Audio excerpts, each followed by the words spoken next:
Good morning बच्चों। देखिए कक्षा 6 का गणित अभ्यास 3.2 हम रिवीजन कर रहे हैं, जिसमें प्रश्न नंबर 6 तक 5 तक तो मैंने आपको पूरा बताया था, छठवां हमने एक बताया था और कहा था कि इसी तरह आप बाकी के प्रश्न इसके लगा लीजिएगा। आज हम लोग लगाएंगे प्रश्न नंबर 7। तो इसमें लिखा है कि 1 से 40 के बीच की सभी भाज्य और अभाज्य संख्याएं लिखिए। देखिए अभ्यास है हमारा 3.2।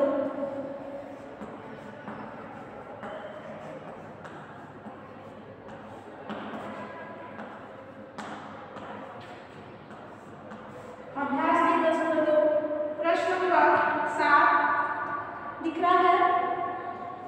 प्रश्न नंबर 7 है 1 से 40 के बीच की 1 से 40 के बीच की 1 से 40 के बीच की सभी भाज्य और सभी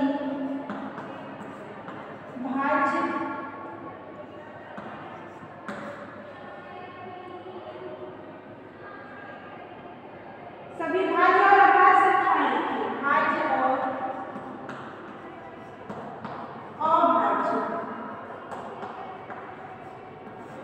भाज्य और अभाज्य संख्याएं लिखिए।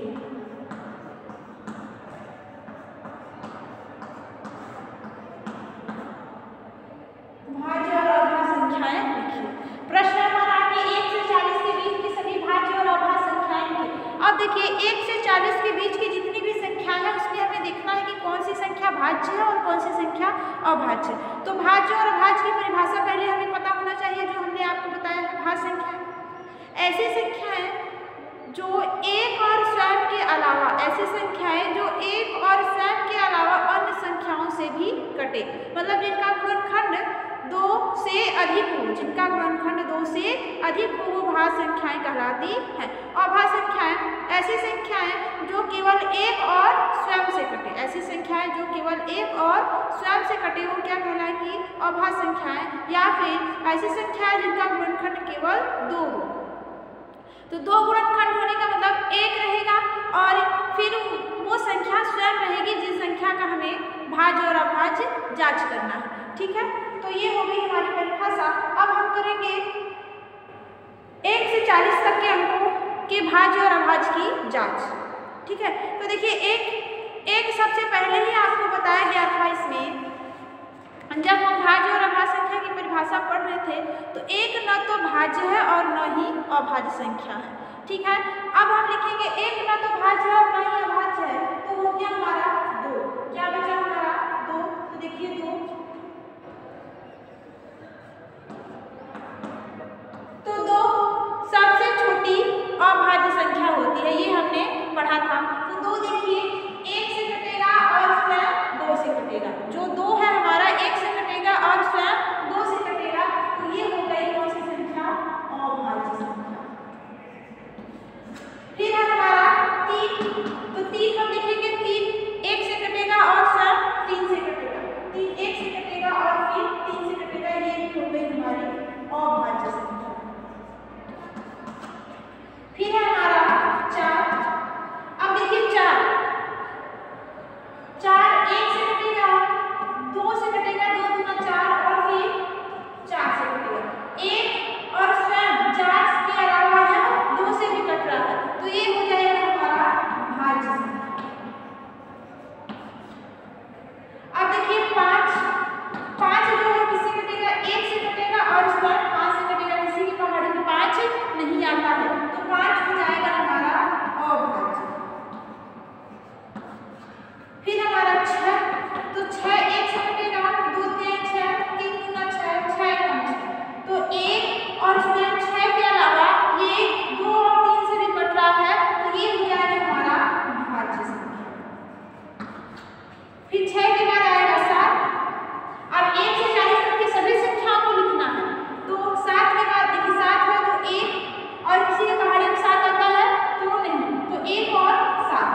फिर 8 1 से कटेगा, 2 से कटेगा, 4 से कटेगा, 1 से तो कटेगा नहीं, 2 चौक 8, 4 दूना 8, फिर 8 का मान। तो 1 और स्वयं मतलब 1 और स्वयं 8 के अलावा यह 2 और 4 से भी कटता है, तो ये हो जाएगा भाज्य। फिर 9 देखेंगे, 1 से तो कटेगा नहीं, 3 से कटेगा, फिर 9 से कटेगा। तो 1 और स्वयं के अलावा 3 से भी कट रहा है, तो ये भी होगा हमारा भाज्य। यदि 2 से अधिक गुणनखंड हो गया तो वो भाज्य है। तो यहाँ गुणनखंड देखेंगे तो 1 2 3, 1 और स्वयं 9 के अलावा 3 भी है, तो ये हो जाएगा भाज्य। अब है हमारा 10, तो 10 में देखेंगे क्या होगा, 1 होगा, 2 5 10, 5 दूना 10, 10 1 10, तो 1 और स्वयं 10 के अलावा क्या होगा, 2 और 5 भी है, तो ये हो जाएगा हमारा भाज्य।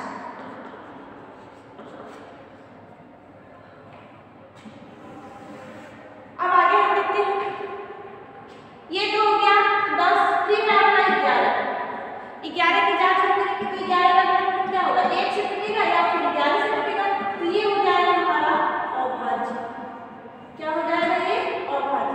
फिर हो गया आपका 12, तो 12 देखिए 1 से कटेगा, 2 छक्का 12, 6 दूना 12, 3 चौके 12, 4 3 12, फिर 12 1 12, तो ये देखिए 1 2 6 3 4 12 कई सारी संख्याओं से कट रहा है, तब तो ये सीधे सीधे कौन सी संख्या है हमारा, भाज्य। कौन सी संख्या है, भाज्य। फिर हमारा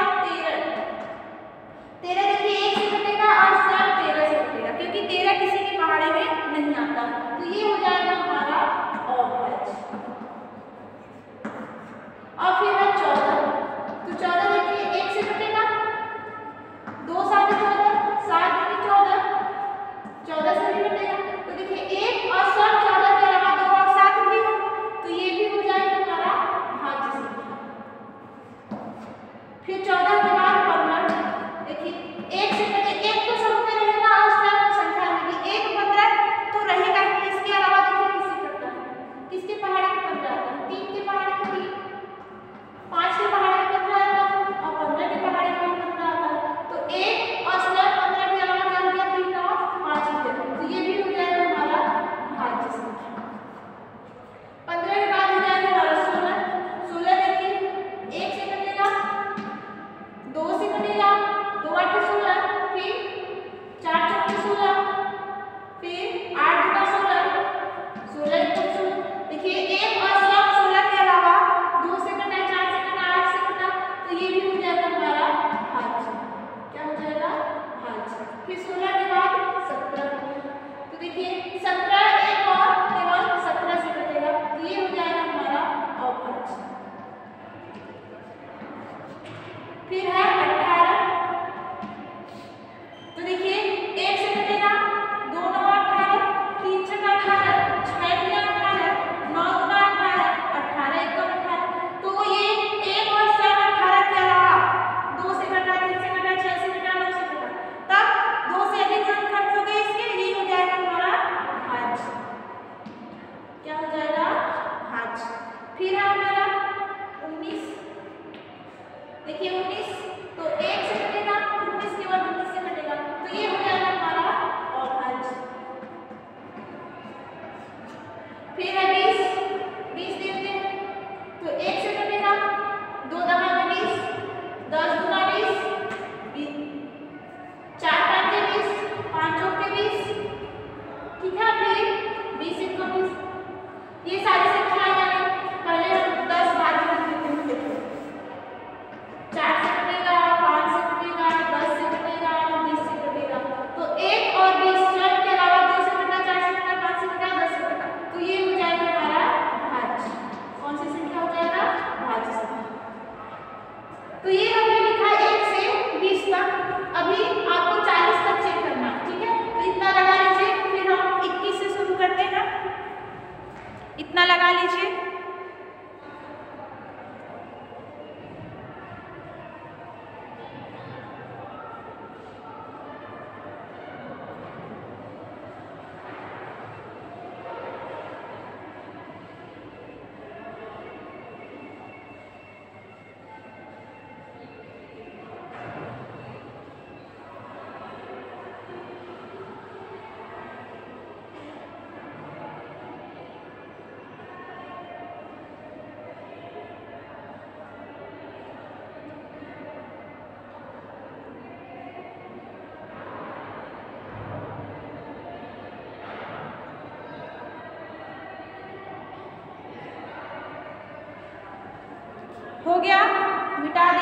आगे देखिए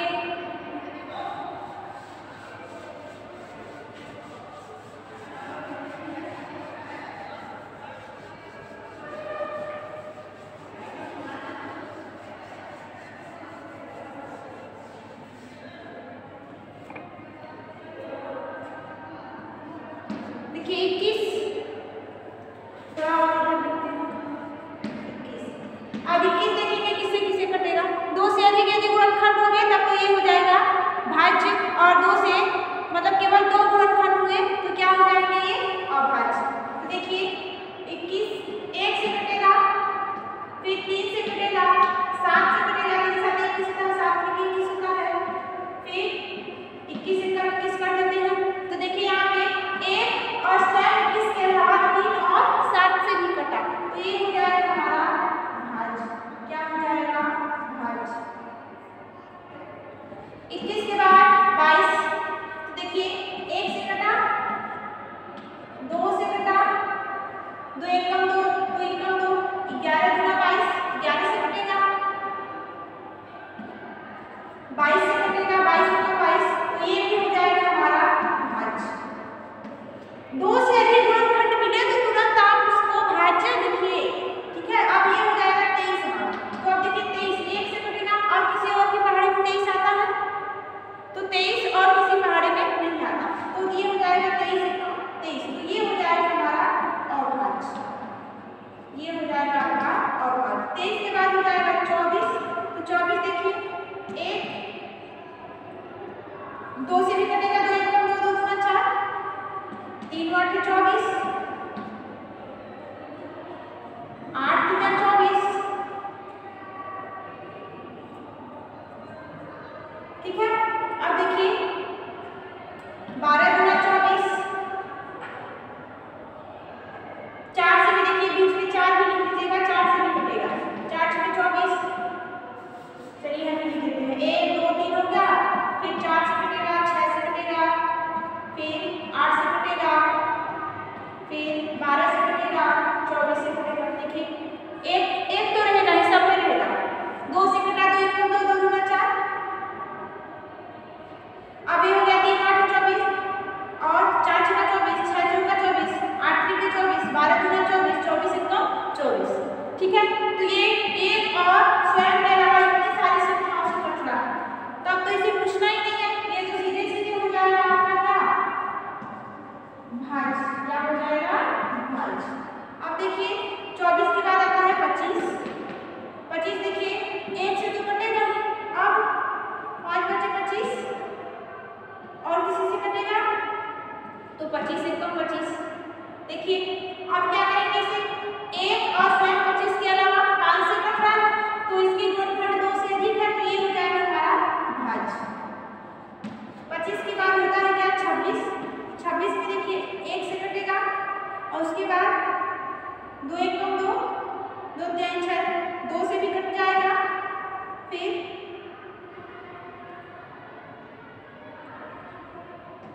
13 से कट जाएगा, 26 से कट जाएगा। तो देखिए 1 और स्वयं 26 के अलावा ये इन 2 संख्याओं से भी कट रहा है, तो ये भी हो जाएगा हमारा भाज्य। क्या हो जाएगा भाज्य। अब 26 के बाद 27, देखिए 1,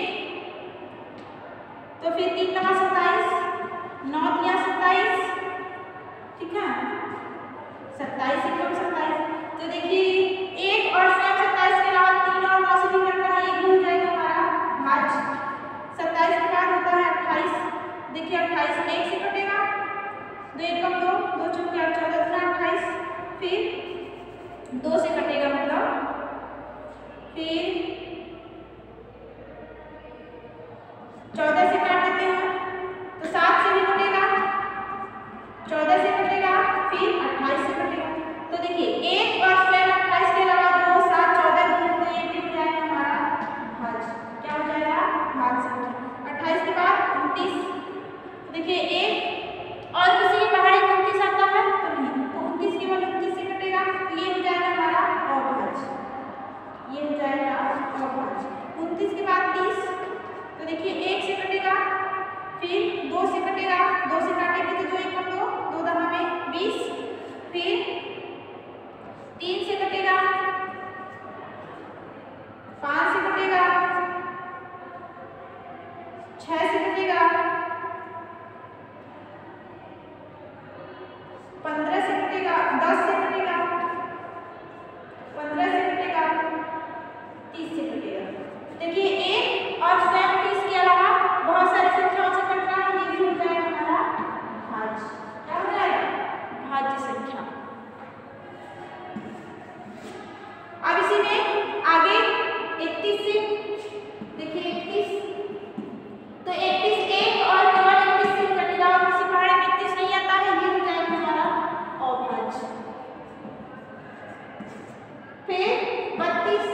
देखिए 1 2 से कटेगा, 2 1 2 2 6 12, फिर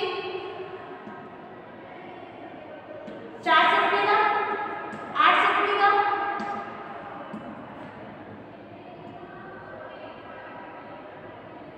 16 से कट जाएगा, 32 से कटेगा। तो ये हो जाएगा हमारा भाज्य।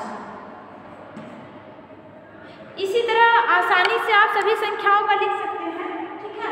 32 के बाद आता है 33, तो देखिए 1 से कटेगा, फिर 3 से कट जाएगा, 3 3 3, फिर 11 से कट जाएगा, 11 3 33, फिर 33 से कट जाएगा 33 सबका, ये भी हो जाएगा आपका भाज्य। 33 के बाद आता है आपका 34, 34 लिखेंगे तो 1 से कटेगा, 2 1 2 2 7 14, फिर 17 गुना 34, 34 से कम 34, तो 1 2 17 34 से कटा, ये भी हो जाएगा हमारा कौन सी संख्या, भाज्य संख्या। अब 34 के बाद 35 आता है, 1 से कटेगा,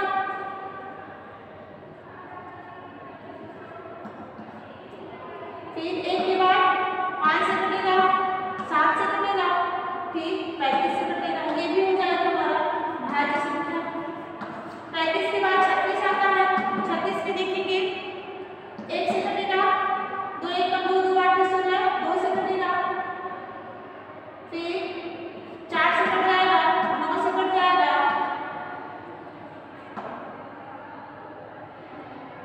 18 से कट जाएगा, 3 से भी कटता आपका, यहाँ पे 3 भी लिख सकते, 3 से भी कटेगा ये आपका, 3 1 3 3 गुना 6,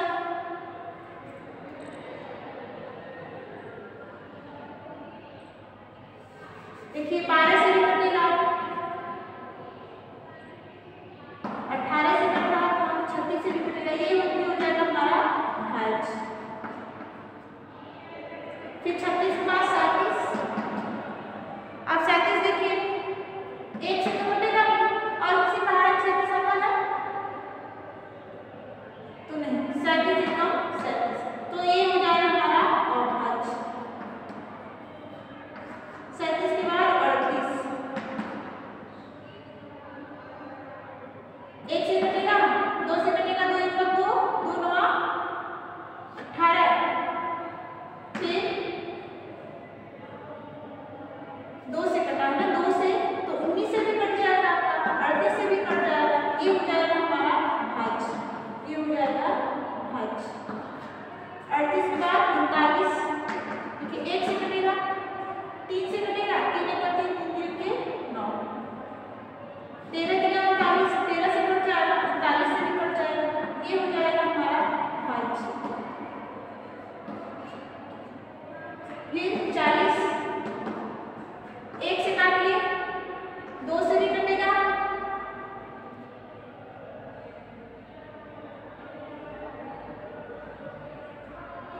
4 से कट जाएगा, 5 से कट जाएगा, 8 से कट जाएगा, 10 से कटेगा आपका, 20 से कट जाएगा, 40 से कटेगा, ये भी हो जाएगा हमारा भाज्य। देखिए ये हमने लिख दिया सभी भाज्य और अभाज्य संख्याओं को 1 से 40 तक। देखिए ये लिखने का मतलब बस इतना था कि हम चेक कर रहे हैं, ठीक है, ये हमने केवल चेक करने के लिए ये सब लिखा है। आप बिना इसके लिखे भी यदि आपको पता है तो आप बता सकते हैं, लेकिन ये सब जो हमने इसका वर्णन में लिखा है ये हमने चेक करने के लिए लिखा है कि हम कैसे कहेंगे कि ये भाज्य है या फिर अभाज्य, ठीक है। आपको समझ में आ गया होगा, लगा लीजिए इसे भी।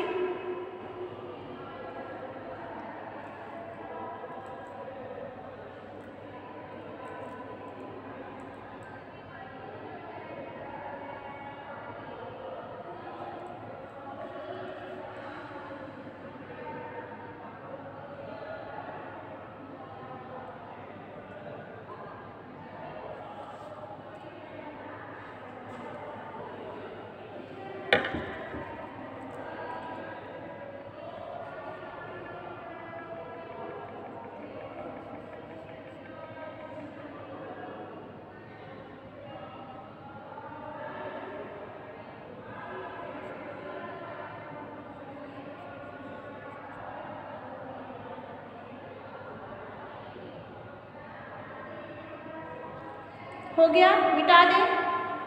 आगे देखिए, अब ये हमारा प्रश्न नंबर 7 खत्म हो गया। आगे हम लोग देखेंगे प्रश्न नंबर 8।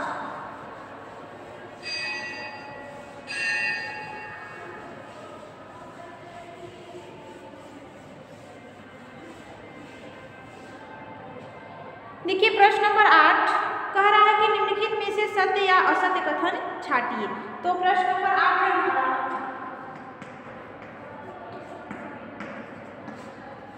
निम्नलिखित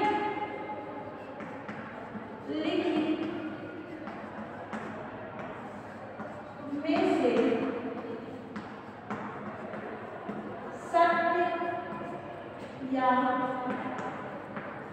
असत्य कथन छांटिए।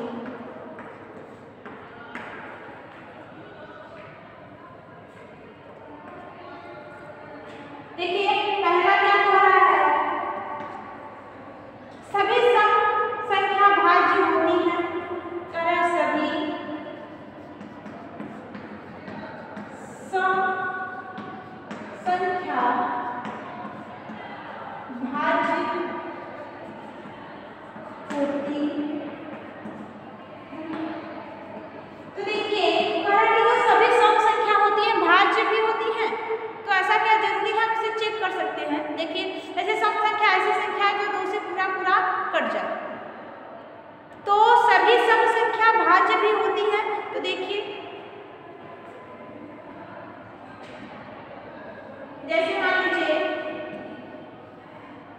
2 ही ले लीजिए, 2 क्या है, 2 सम संख्या है, 2 क्या है, सम संख्या है।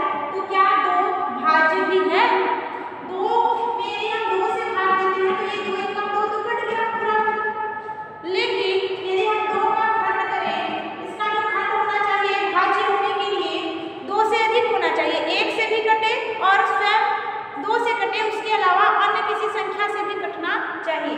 देखिए 2 जो है हमारा 1 से भी कटेगा, 2 से भी कटेगा, लेकिन इसके अलावा किसी अन्य संख्या से ये नहीं कटेगा। तो हम ये कैसे कह सकते हैं कि 2 सम संख्या तो है, लेकिन क्या ये भाज्य है? तो ऐसा नहीं है। जो हमारा कथन था कि सभी सम संख्या भाज्य होती हैं, तो ऐसा जरूरी नहीं है कि जो सभी सम संख्याएं हैं वो भाज्य भी होंगी। कैसे? हमने यहाँ पे उदाहरण भी दिया, 2 जो है सम संख्या है, लेकिन 2 हमारा भाज्य नहीं हो रहा है, क्योंकि इसका जो गुणनखंड है केवल 2 है। 2 से अधिक गुणनखंड रहेगा तब जाके ये भाज्य होगा। तो 2 हमारा सम संख्या तो है,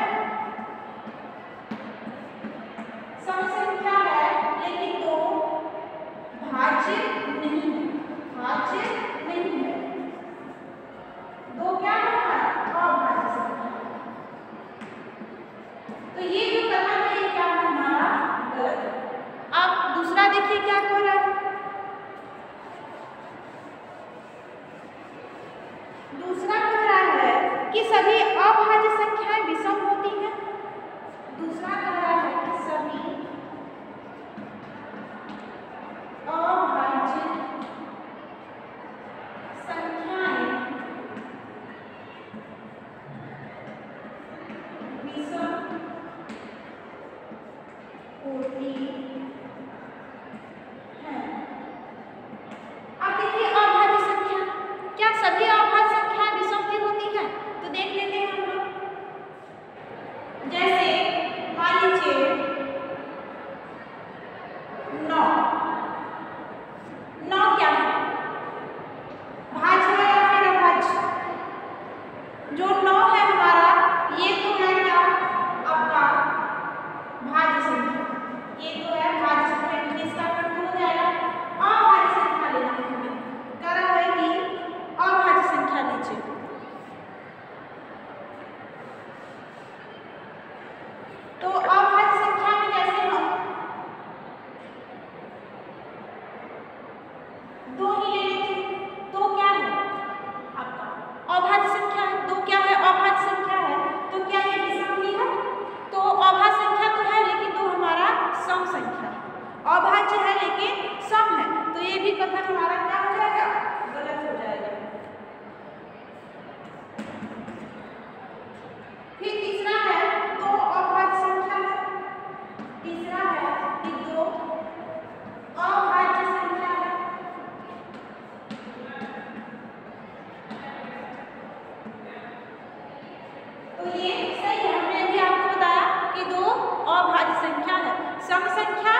संख्या स्वयं की संख्या का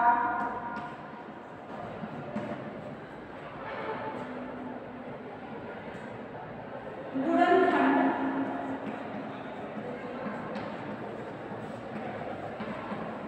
होती है। तो प्रत्येक संख्या स्वयं की संख्या का गुणनखंड होती है। किसी भी संख्या का हम गुणनखंड निकालते हैं तो स्वयं वो संख्या उस अपनी संख्या का गुणनखंड होगा, क्योंकि स्वयं से स्वयं में भाग देंगे तो कट जाता है। ये क्या होगा हमारा सही। फिर आता है आपका प्रत्येक अभाज्य संख्या के दो गुणनखंड होते हैं। प्रत्येक अभाज्य संख्या के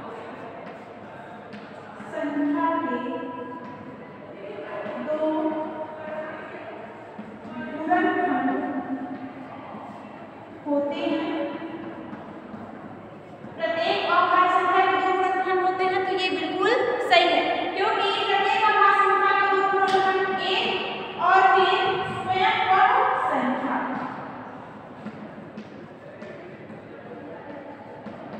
स्वयं वह संख्या एक और स्वयं वह संख्या उसका गुणनखंड होती है। तो प्रत्येक अभाज्य संख्या के दो गुणनखंड होते हैं, तो ये बिल्कुल सही है।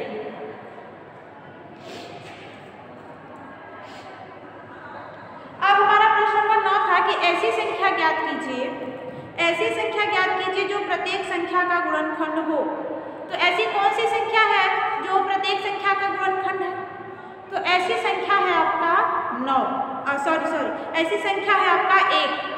सॉरी, हमने 9 बोल दिया, प्रश्न नंबर 9 था इसलिए वो 9 हमसे कहने से निकल गया। ठीक है, तो आप ध्यान दीजिएगा कि ऐसी संख्या ज्ञात कीजिए जो प्रत्येक संख्या का गुणनखंड हो। तो ऐसी कौन सी संख्या है जिसका हम स्वयं में एक में गुणा करेंगे तो हमें वही संख्या मिलेगी? ऐसी कौन सी संख्या है जिसका हम किसी भी संख्या में गुणा करेंगे तो हमें वही संख्या मिलेगी? तो एक ऐसी संख्या है जिसका आप किसी भी में भी गुणा करेंगे तो स्वयं वही संख्या आपको मिलेगी। एक जो है सभी का गुणनखंड होता है। अब ऐसी दो अभाज्य संख्याएं लिखिए जिनके बीच में अंतर 3 का अंतर हो। ऐसी दो अभाज्य संख्याएं लिखिए जिनके बीच में 3 का अंतर हो। तो अभाज्य संख्या देखिए, अभाज्य संख्याएं जैसे कोई भी अभाज्य संख्या हम लेते हैं, मान लीजिए 2 भी अभाज्य है और 3 भी अभाज्य है। इनका अंतर निकालेंगे तो 3 - 2 करेंगे हम तो आएगा कितना 1। अब देखिए 3 अभाज्य है और 5 भी अभाज्य है, तो 5 में से हम 3 का अंतर करेंगे तो आएगा 2। अब देखिए 7 भी अभाज्य है, 5 भी अभाज्य, 7 में से 5 करेंगे तो आएगा 2। तो ऐसी कोई संख्या नहीं है अभाज्य संख्या जिसका अंतर करने पे हमें 3 मिले, तो ये संख्या संभव नहीं है। इस तरह से हमारा अभ्यास 3.2 आज खत्म हो गया है। ठीक है, जितना भी प्रश्न हमने आज आपको बताया है आप अपने कॉपी पे लिख लीजिएगा, लगा लीजिएगा उसे। ठीक है, और फिर देखिए ये आगे हम आपको थोड़ा सा होमवर्क दे रहे हैं। ये है आगे आपका विभाज्यता का नियम। ठीक है, ये है विभाज्यता का नियम, तो इसको आप जरा याद कर लीजिएगा। ठीक है, 2 से विभाज्यता का नियम, 3 से विभाज्यता का नियम, मतलब कि केवल ये यदि आपने समझ लिया तो यदि संख्या देखकर आप बता सकते हैं कि 2 से कटेगा कि नहीं, 3 से कटेगा कि नहीं, 4 से कटेगा कि नहीं।